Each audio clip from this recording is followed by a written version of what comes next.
Hi guys, welcome back. This is Ghosts of the Past, and this is part 3, be the last part. These are the most of historical women spirits, and our first one is Anne Boleyn. Obviously, everybody knows the controversial second wife of Henry VIII, Tower of London. Ordered beheaded by her husband, Anne Boleyn is seen, head tucked under arm, on a stately glide from the Queen's house. She passes where the excellent French executioner axed her so swiftly that her lips were still praying after her head was severed. To lead a procession of dignitaries down the chapel of St. Peter, and that's where it goes ad vincula, which it could be vincula, it depends how you're pronouncing it, where her body now lies.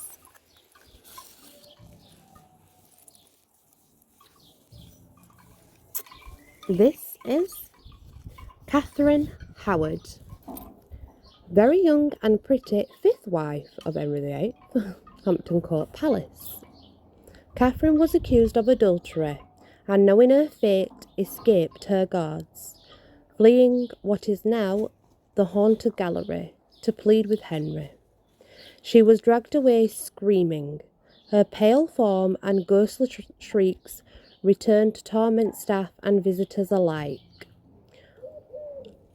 On evening tours of the palace, at least 2 women have fainted and refused to rejoin the tour.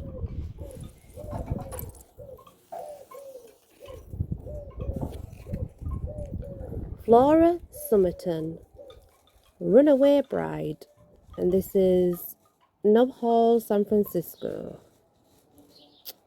So, a 1876 flight down California Street from an unwanted arranged marriage has been repeated many times now. Flora's scandalous behaviour stunned society, and it was even more shocked when she died years later in a Montana flophouse, still wearing her wedding dress. These days she runs straight through surprised passers-by, chilling the air around them.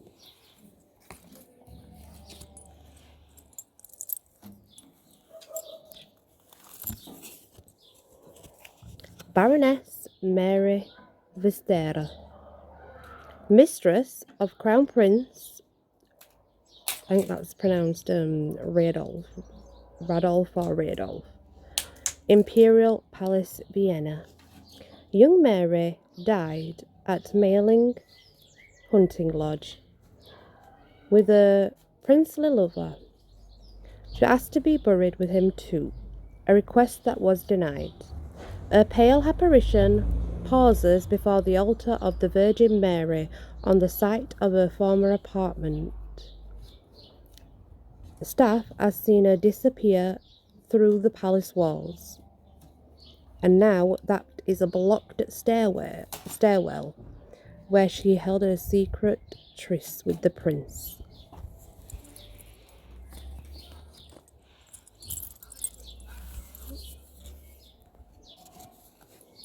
The White Lady, the spectre of death of the old palace, and this is, where is it in?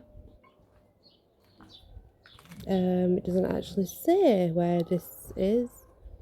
Oh, Henselans. So it's obviously continental. No one quite knows for sure who she was in life, but in death she followed the ruling family of Prussia. The first sighting of her took place in 1619 during the reign of Johann Sigismund. From then, she appeared to each successive ruler as a signal that they were soon to die. Sophia Louise, she was a royal, and she was a beneficiary of certain things, was once mistaken for the White Lady, but death still followed.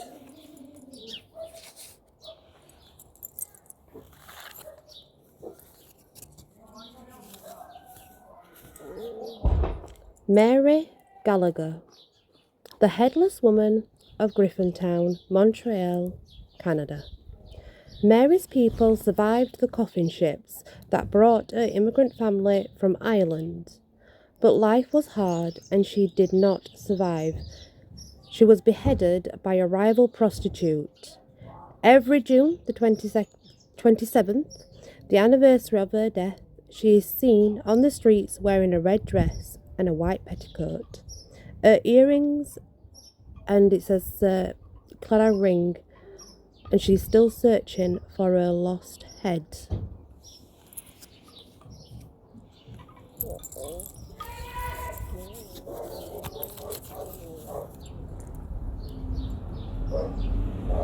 I'm outside recording, guys, and this is what I have to deal with next door.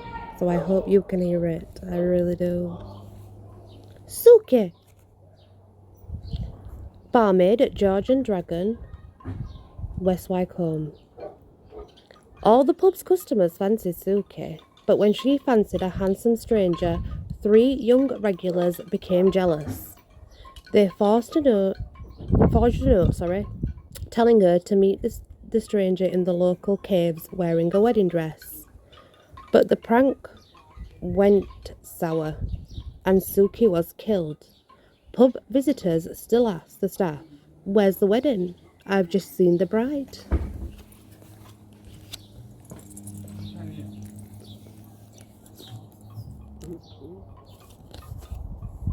Katarina, the headless bride of Imperial Palace, Medina, Malta.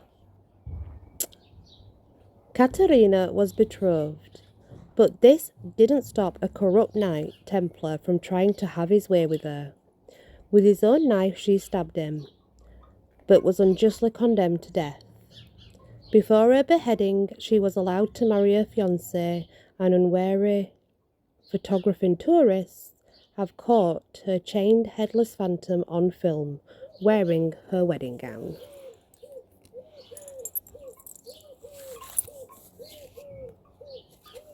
The Mistletoe Bride, Hampshire.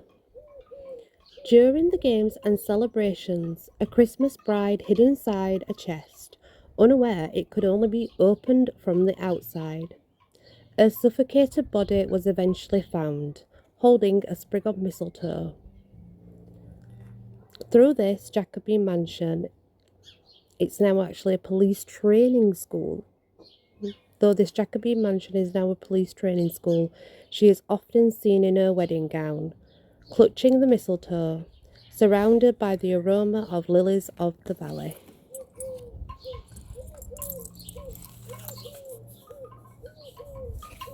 The Lady in Brown, Norfolk, Dorothy Walpole. It says Rainham Hall. When the love of her life wed a rich heiress, Dorothy, sister of the Prime Minister of the day, went to Paris and sowed her wild oats. When his wife died, they actually married, but he was furious to learn of her past and kept her prisoner until she died. A very active ghost was photographed once, in her wedding gown, perhaps wanting this brief happiness to be captured on film.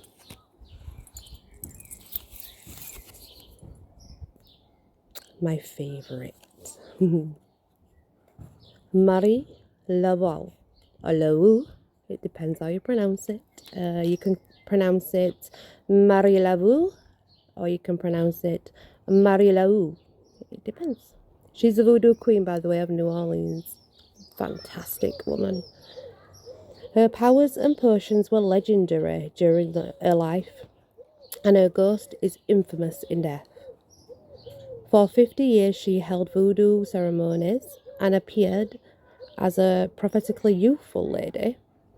She died during a hurricane, and people still leave offerings at her grave. Her ghost is recognised throughout the city and patrols St. Louis Cemetery in the form of a big black crow.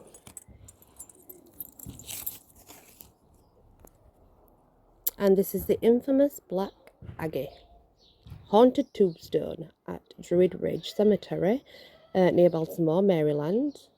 The monument, it says, for publisher Felix Felix Agnes arrived crowned by a peculiar black angel. Horrific rumours soon circulated. Her eyes glowed at midnight, inflicting blindness. Spirits rallied around the grass-barren grave. A fraternity, including her in their rites, found the initiate dead. It says in 1967, Aggie was donated to the Smithsonian Institute, never to be seen again. And that's all of them, guys. I decided to do it outside because I thought it would sound better. I thought it would be nice. So I do apologise for the loud, whatever you want to call it, earlier. But yeah, that's all of them now. I think we've finished that series. So we'll move on to the next time. Thank you and goodbye.